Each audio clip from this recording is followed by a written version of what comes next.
Assalamualaikum warahmatullahi wabarakatuh. Apa kabar sahabat dimanapun Anda berada? Jumpa lagi dengan channel Lelungan Desa. Hari ini saya berada di Desa Jelun, Kecamatan Icin, Kabupaten Banyuwangi.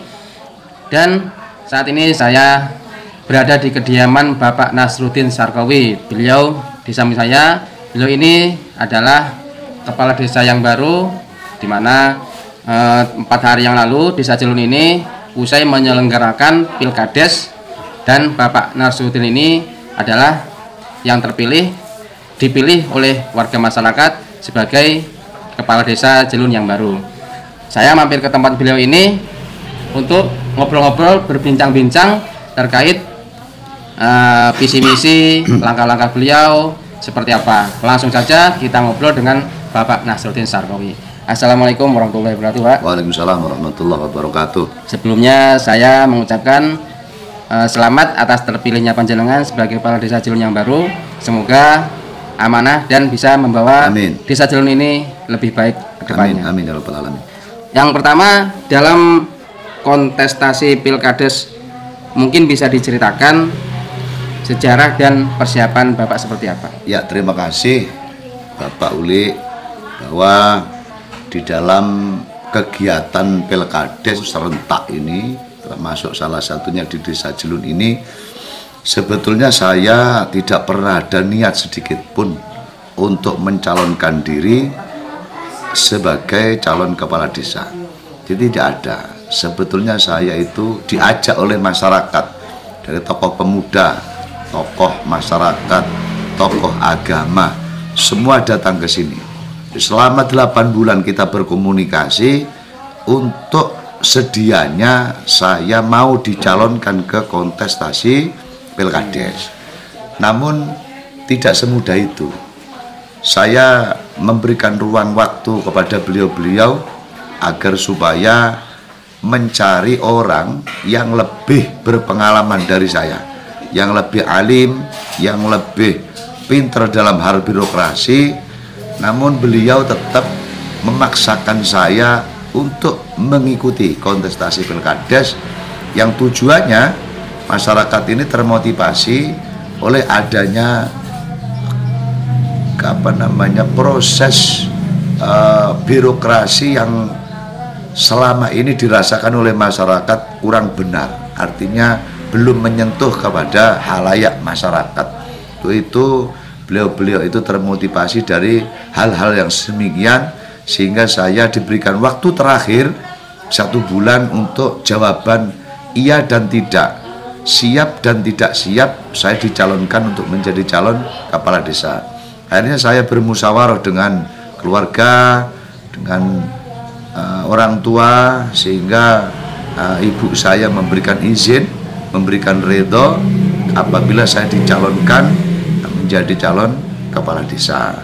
Tentu di dalam kegiatan ini butuh persiapan-persiapan, artinya mental, fisik. Itu di dalam kontestasi itu ada kalah dan menang, saya kira begitu. Oh, jadi Bapak ini dicalonkan ya Pak ya? Dicalonkan oleh masyarakat, dicalonkan. Tuh yang kedua Pak, apa kiranya langkah-langkah Bapak untuk 100 hari ke depan setelah pelantikan ini Pak? Ya, terima kasih. Jadi begini, agar supaya lebih lengkap. Saya ini kan orang yang tidak berada, tidak seperti orang-orang pada umumnya. Sebelumnya profesi jenengan apa Pak? Kalau saya sebetulnya mulai awal dulu basicnya seniman. Bahkan di KTP saya itu pekerjaan seniman. Sampai hari ini seniman betul. Saya kan basicnya melukis. Alhamdulillah pengalaman saya melukis, mulai saya dari pameran lokal di Banyuwangi, juga pernah mengikuti pameran bersama di Bali, di Ubud, di Surabaya. Saya juga pernah ikut pameran lukisan bersama di 10 kota besar Indonesia.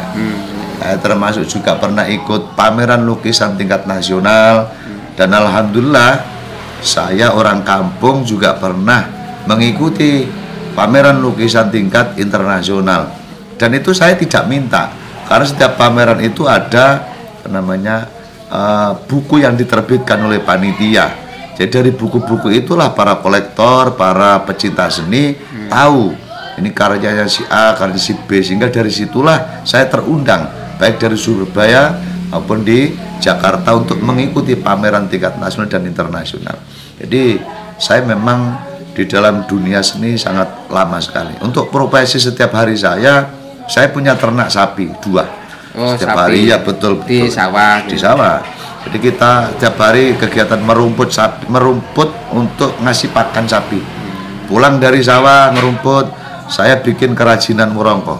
Nah, murongko. Anu pisau itu. Betul, ukiran apa? Kiranya bisa kita ambil ya. Iya. Kita tunjukkan. Nah, Sebentar teman-teman. Ini karyanya Bapak Nasruddin. Beliau adalah pembuat warongkonya pisau, sahabat. Memang Bapak Nasruddin ini adalah seniman, sahabat. Ini salah satunya. Ya, jadi kurang lebih seperti ini. Ini adalah karyanya Bapak Nasruddin, nggih. Ya, Karya betul, ini betul. salah satu karya, masih banyak. Ini udah terkenal di mana-mana. Karyanya Bapak Nasruddin ini udah terkenal. Dia seharian seperti ini. Jadi kalau kita berbicara tentang seni, saya termasuk pelaku seni sangat lama. Ini saya tekuni karena saya terinspirasi ketika saya berhenti dari dunia melukis, saya tuangkan di atas kayu, maka menjadi ukiran seperti ini. Ya kalau harga relatif, yang penting kita bisa menyambung hidup, kurang lebih begitu. Tapi kan kalau seni itu harga itu ikut selera dari peminat ya, betul, Pak? artinya itu. Jadi untuk harga itu sebetulnya tidak menjadikan patokan. Namanya seni tidak bisa diukur dengan harga, karena bisa jadi ini 100.000, bisa jadi 200, bisa jadi 1 juta, bisa jadi 5 juta. Itu tergantung, ya, tergantung. Kalau orang jual rokok itu sudah ada patokan 13.000, 20.000. Tapi kalau seni tidak bisa. Ini kalau saya jual, ini sudah umum, karena saya juga di YouTube ada, di Google juga ada karya-karya seni saya untuk ukir seperti ini. Ini kalau kita jual kurang lebih harganya 1,5 juta. Jadi ya waktu tadi untuk menyambung hidup saya dengan istri, kedua anak saya. Kembali ke tadi Pak, langkah-langkah panjenengan 100 hari ke depan ini setelah pelantikan seperti apa Pak? Siap. Jadi sebelum kita bicara itu mungkin ada saya tambah lagi tentang awal saya ikut kontestasi ini. Saya sering banyak ditanya teman-teman wartawan dari Radar Banyuwangi, dari teman-teman wartawan Kabar Banyuwangi, dari teman-teman JTV, banyak yang hadir ke sini untuk menanyakan apa strategi dan langkah-langkah Bapak ketika menghadapi kontestasi Pilkades. Ya saya jawab terus terang saja, saya tidak punya strategi secara khusus karena basic saya adalah santri.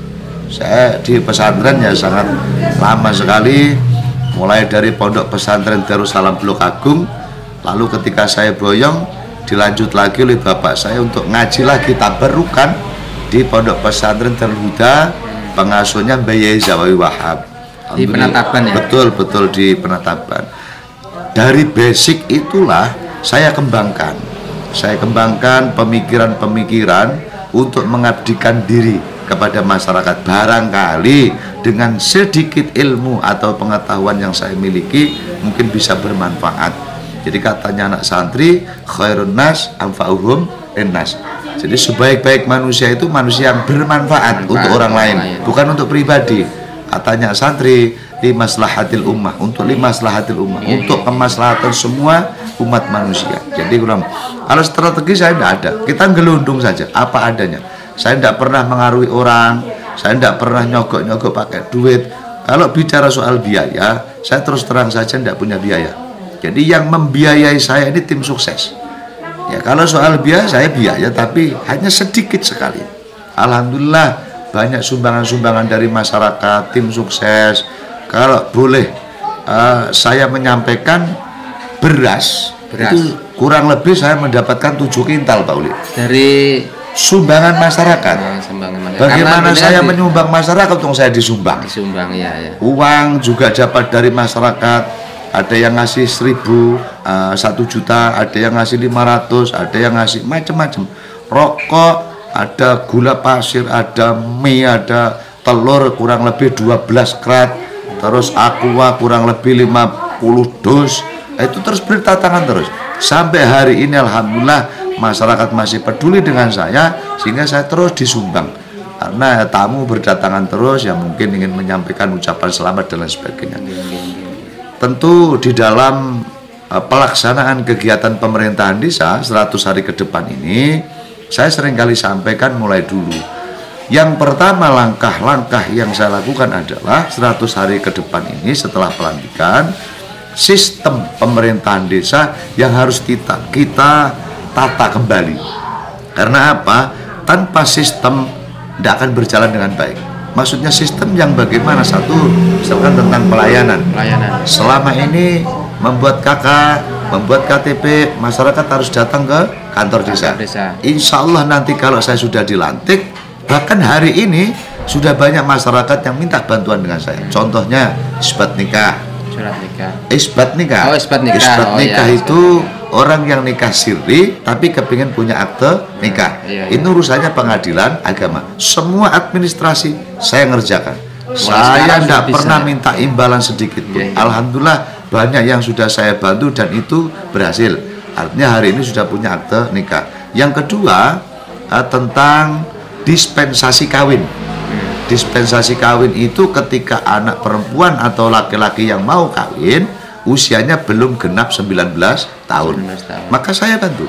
Alhamdulillah di sini sudah banyak yang mengikuti dispensasi kawin. Ya alhamdulillah nanti prosesnya nikah, termasuk proses nikah baik di kantor maupun mengundang, semua saya bantu. Bahkan ketika hari H coblosan, malam harinya ada masyarakat Ledok sana mau mengawinkan anaknya, saya yang bantu. Alhamdulillah hari Senin besok ini pelaksanaan nikah ngundang di Ledok. Jadi saya tidak pilih waktu.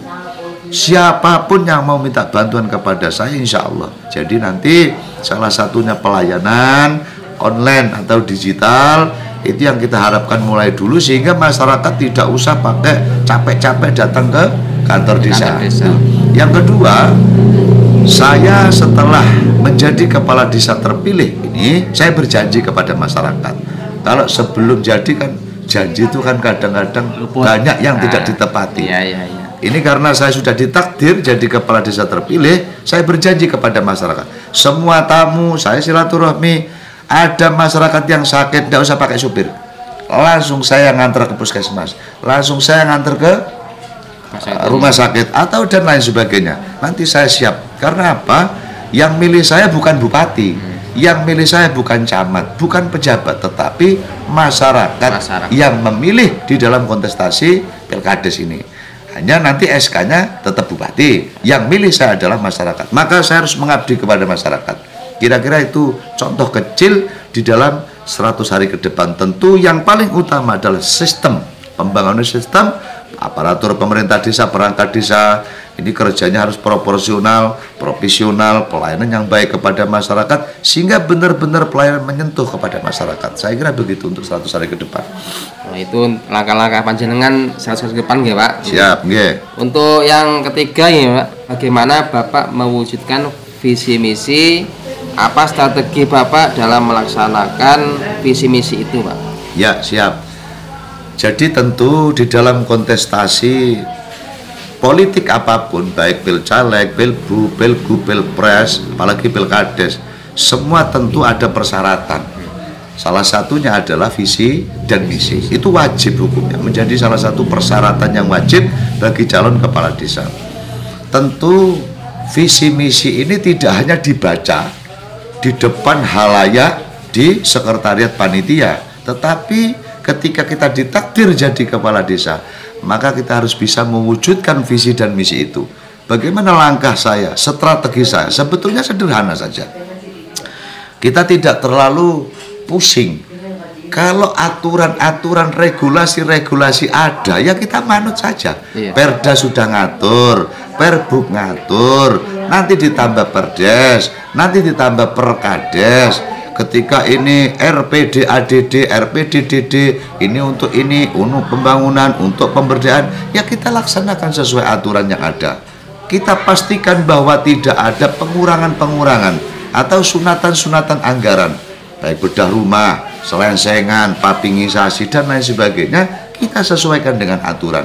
Insya Allah dengan strategi seperti ini, proses pemerintahan desa akan menjadi proses yang baik. Saya kira begitu. Ada nggak Pak pesan-pesan untuk masyarakat Desa Jelun? Ya, Kiranya. terima kasih kepada seluruh masyarakat Desa Jelun, baik yang ada di Kerajaan maupun yang ada di Ledok. Kami selaku kepala desa terpilih pada Pilkades periode 2021 ini, yang pertama mengucapkan banyak-banyak terima kasih atas dukungan dan doa demi kelancaran kesuksesan Pilkades tahun 2021 ini. Namun perlu diketahui bahwa ini bukan sebuah kemenangan. Saya ini adalah takdir, yang kalah juga takdir, bukan sebuah kekalahan. Tapi kemenangan, kesuksesan itu adalah milik seluruh masyarakat Desa Jelun.